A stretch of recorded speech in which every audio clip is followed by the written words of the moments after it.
ॐ अग्निर्ज्योति ज्योति अग्निः स्वाहा सूर्यो ज्योति ज्योति सूर्यः स्वाहा अग्निवर्चो ज्योति वर्चः स्वाहा सूर्यो वर्चो ज्योति वर्चः स्वाहा ज्योतिः सूर्यः सूर्यो ज्योति स्वाहा।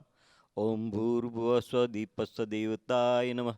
गन्धाक्षतपुष्पाणि समर्पयामि।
ततो नमस्कारं करोमि।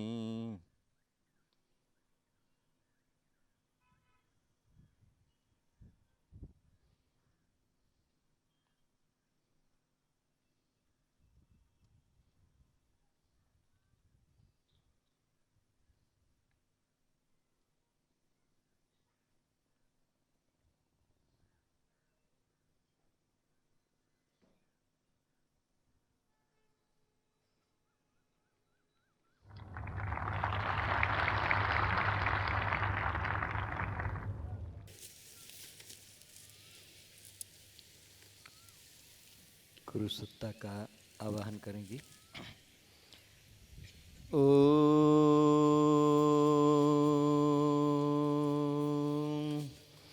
गुरुर्ब्रह्मा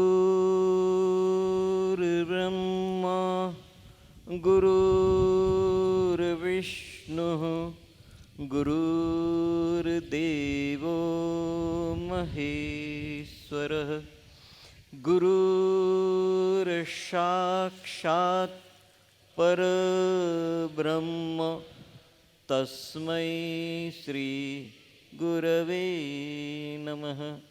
तस्मै श्री गुरवे नमः। तस्मै श्री गुरवे नमः।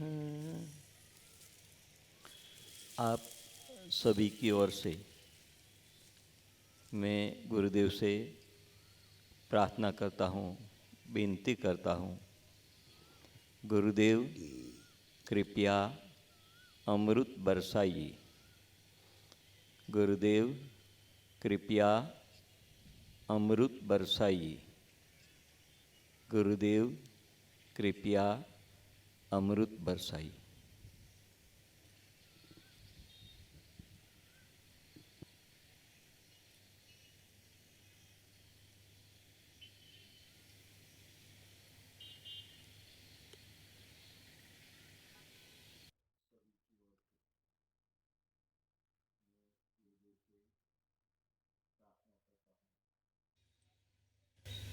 आए हुए सभी साईं भक्तों को मेरा नमस्कार।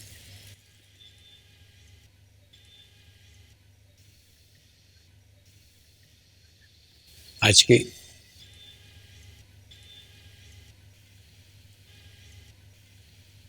कार्यक्रम की शुरुआत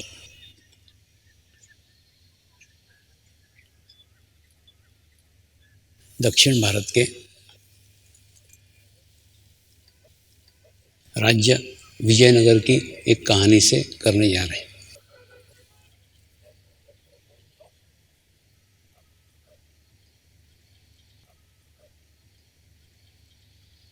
कहानियाँ सदैव सत्य होती ऐसा आवश्यक नहीं, काल्पनिक भी हो सकती है,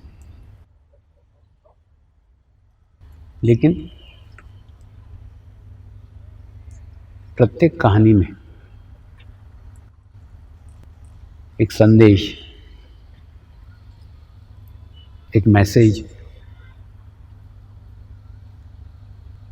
दिया जाता है और कहानी के माध्यम से एक आसान तरीके से उसे सर्वसामान्य मनुष्य तक पहुंचाया जा सकता है। यानी छोटे से छोटा बच्चा भी कहानी के माध्यम से उस संदेश को समझ सकता है।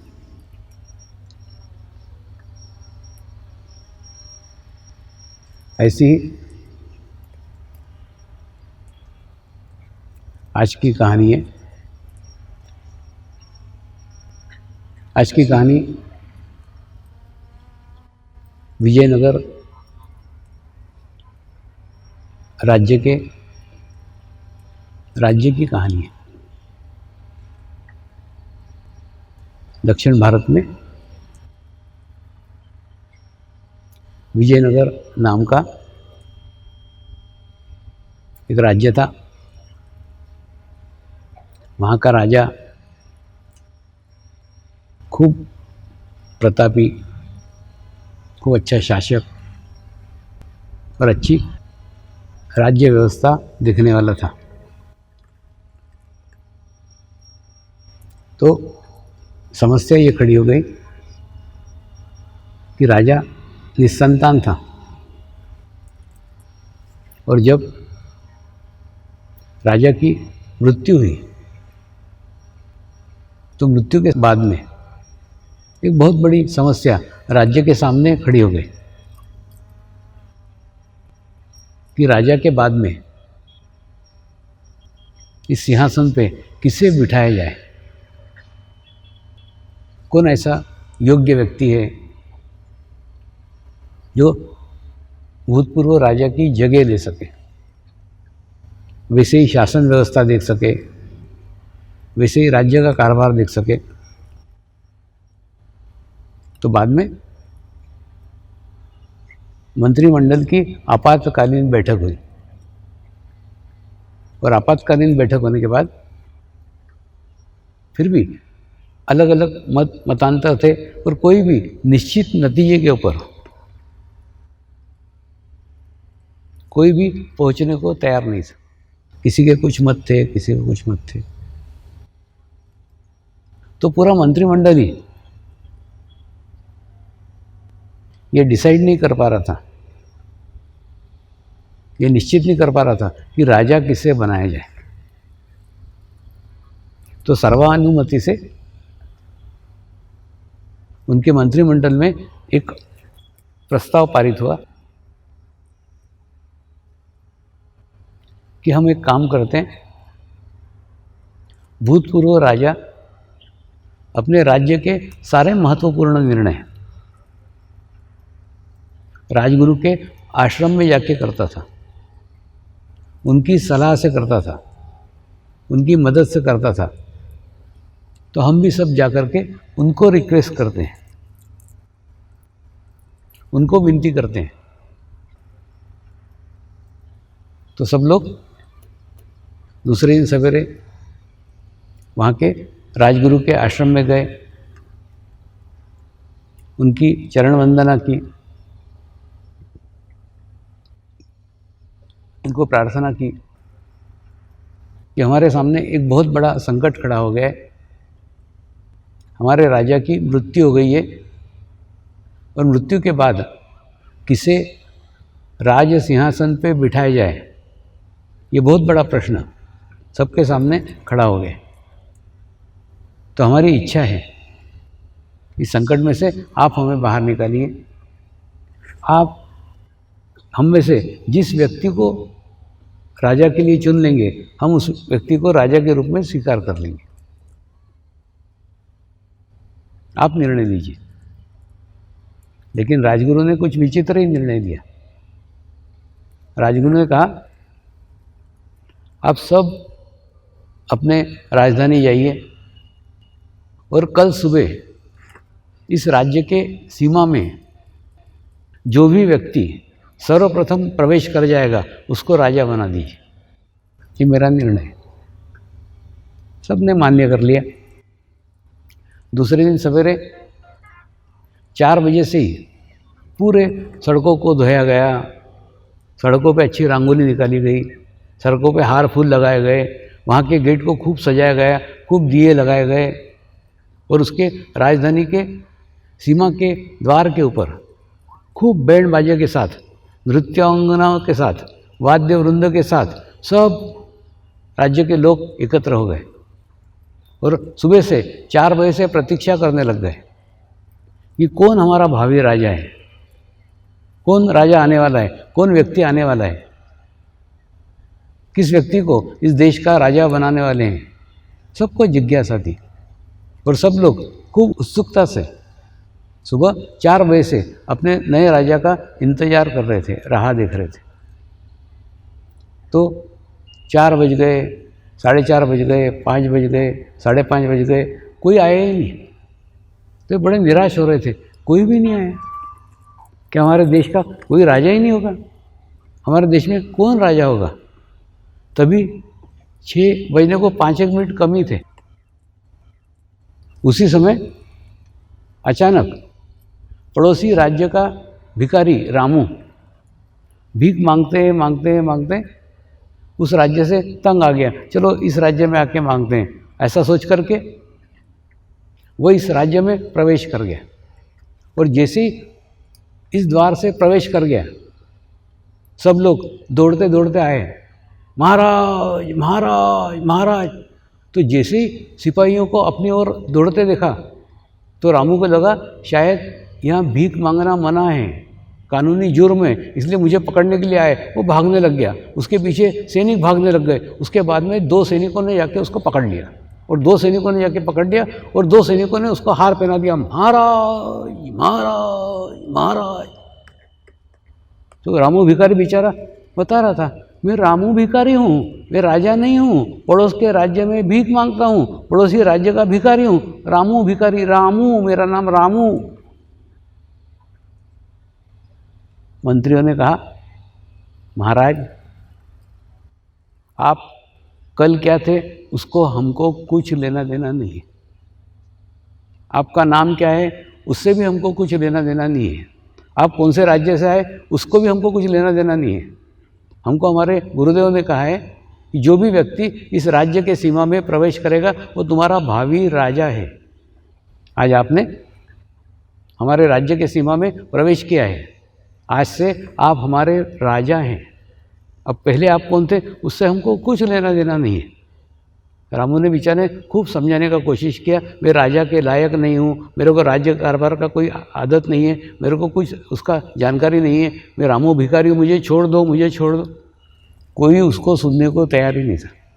सब ने उसको पकड़ करके रथ में बिठा दिया और जैसे ही रथ में बिठाया एकदम बैंड बाजे वाद्य वृंद सब बजने लग गए, राजा आ गए, राजा आ गए, राजा आ गए। और उसके बाद में नृत्यांगनाएं नृत्य कर रही है, आगे सही जुलूस चल रहा है। ऐसा जुलूस चलते ही चलते वो रामू बेचारा समझा समझा के थक गया कि मुझे छोड़ दो, मुझे छोड़ दो, मैं तुम्हारे राज्य में कभी नहीं आऊँगा। कुछ नहीं, कोई सुन नहीं रहा था। उसको लेके राजमहल में बिठा दिया और इतना गंदा था वो कि उसके शरीर से बदबू आ रही थी, शायद कई दिनों से नहाया ही नहीं था। तो उसको एक टब बाथ में डाला गया और डाल के उसको खूब गुलाब जल डाला गया, इत्र डाला गया, खूब सुगंधित द्रव्य डाले गए और उसको खूब जोर जोर से घिस घिस के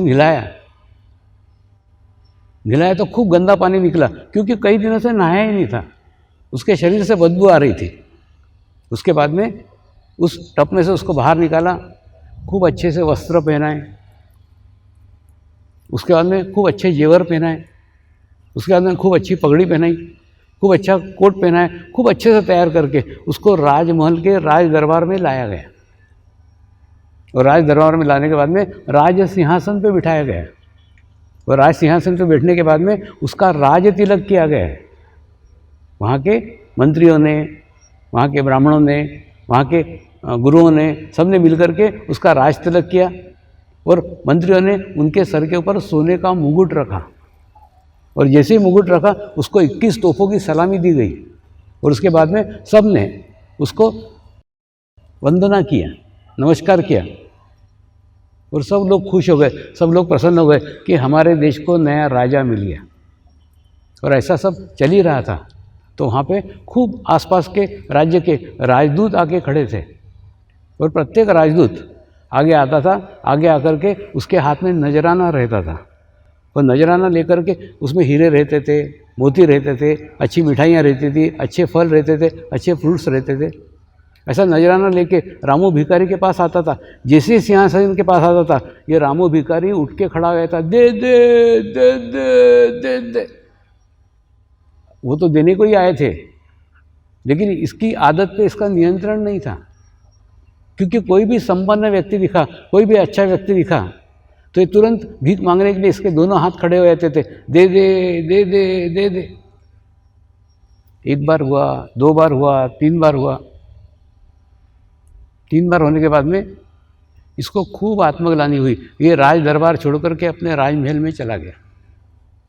राजमहल में जाके 3 दिन तक रोता रहा और 3 दिन तक उसको सूझा ही नहीं ये मेरे आदत पे कैसे नियंत्रण करूं, कि राजा कभी भीख मांगता है क्या? होगा मैं रामू भिखारी, लेकिन पहले था ना, अभी मैं राजा बन गया हूँ, लेकिन फिर भी मेरे को उसका एहसास नहीं है कि मुझे क्या मिला है और मैं अभी भी अपने आप को भिखारी समझ रहा हूँ। इस स्थिति से कैसे निकलूँ, कैसे बचूँ? उसके खूब आत्मग्लानि हुई उसको। तो उसने फिर अपने सैनिकों को पूछा, अपने चाकरों को पूछा कि ये किसने मेरे को राजा बनाया? ये मंत्रियों ने बनाया? बोले नहीं, खूब दूर एक आश्रम है, उस पहाड़ी के ऊपर एक आश्रम में राजगुरु रहते हैं और राजगुरु का ने कहा है कि जो व्यक्ति इस राज्य के सीमा में पहले प्रवेश करे उसको राजा बना दो। तो उसके समझ में आया, अच्छा मतलब सारे झमेले की जड़ वो राजगुरु है। तो इसने क्या करा, उस राजगुरु के आश्रम में गए, उनकी चरण वंदना की। महाराज, आपके सलाह के कारण, आपके कहने के कारण इन लोगों ने मुझे राजा बनाया है और मैं सच बता रहा हूँ, सत्य बता रहा हूँ, मैं राजा वाजा कुछ नहीं हूँ, मैं पड़ोसी राज्य का भिखारी हूँ, रामू। और उसके बाद में केवल आपके कारण मुझे राजा बनाया। मुझे राजा का कोई अनुभव नहीं है, मेरी इच्छा है ये राज्य की खूब प्रगति हो, खूब प्रोग्रेस हो, लेकिन मैं उसके लायक नहीं हूँ, मैं राजा के लायक नहीं हूँ। तो राजगुरु ने कहा, तुझे लगता है कि मैंने तुझे राजा बनाया, वास्तव में कोई भी किसी को भी देते नहीं रहता है।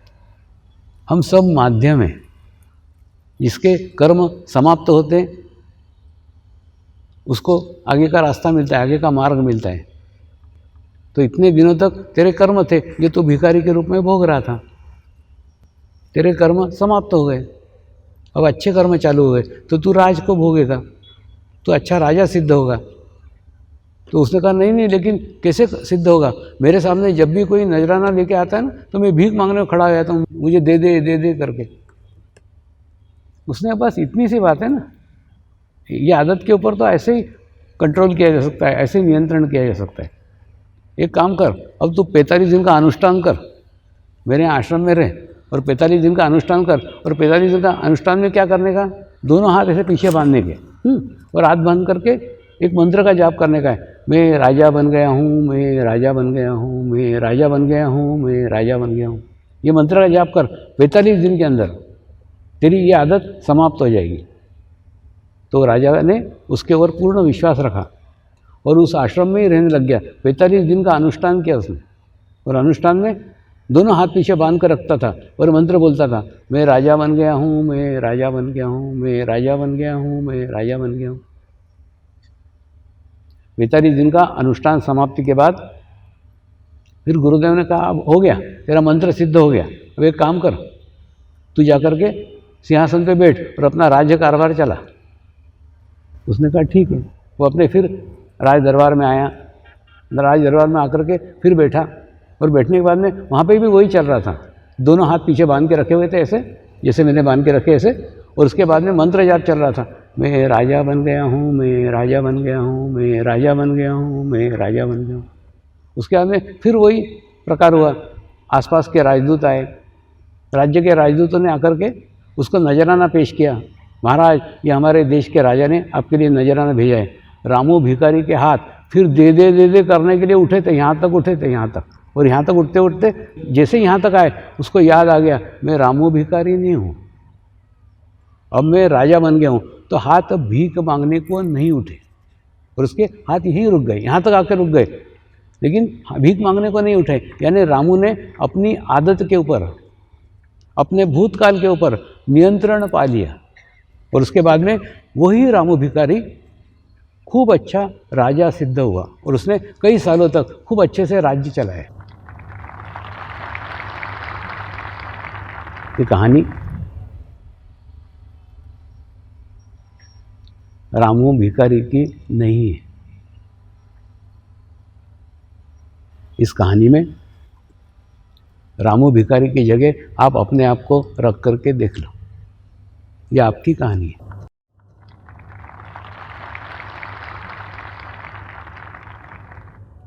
इस शिविर के पहले आप एक सामान्य मनुष्य थे। इस शिविर के बाद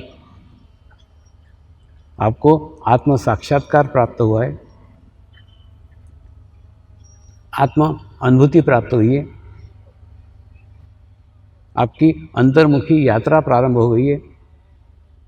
अभी आपका चित्त बाहर नहीं भीतर होना चाहिए। अगर शिविर के बाद भी आपका चित्त बाहर जा रहा है,